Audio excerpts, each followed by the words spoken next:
They say the line of bodies stretches as far as the eye can see, but on Wall Street, our eyes can see no bodies because we closed them and turned our cheek and shook our tight fists at those we accuse of tight-fisted greed, caring only for capitalistic wants and not the democratic need of a country running out of blood to bleed. It's like the only thing that matters on this planet is what you planted, and see, this seed has grown into a robe, and maybe money does grow on trees. But like our racist roots, we've made noose after noose and hung the Sudanese, figuratively speaking, of course, because genocide isn't PC. But like that apple of Eve's and those $100 leaves, when are we going to stop reaching for what's in the trees and let the forbidden fruit fall to the earth? It seems we'd rather pick up some green than help Sudan out of the dirt. See, we grew our freedom out of the roots of anarchy, so they could build democracy out of the words of a monarchy, or maybe they were the words of a king. All I know is that they were fertilized from free at last and let freedom ring.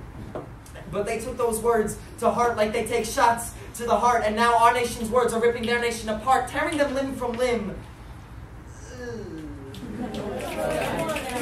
Tearing them limb from limb, but we occupy against deforestation, the deflowering of our economy instead of the destruction of a nation, warring between its north and the south, ripped from a border more fragile than paper, but no one opens their mouth.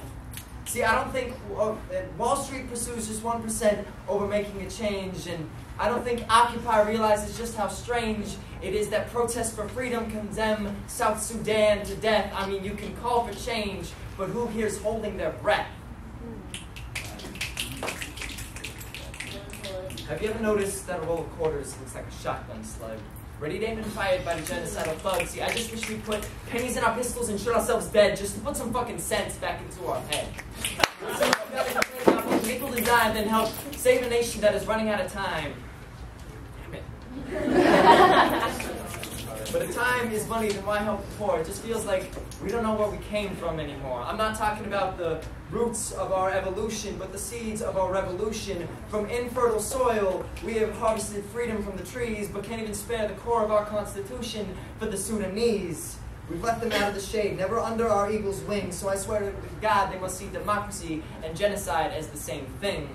Because they get gunned down while our stocks shoot up, and we took the tree that bears that freedom by the roots up and planted it in the middle of Wall Street, ignoring the cries of 34 million people looking to the skies. Penny for your thoughts, or penny for your life.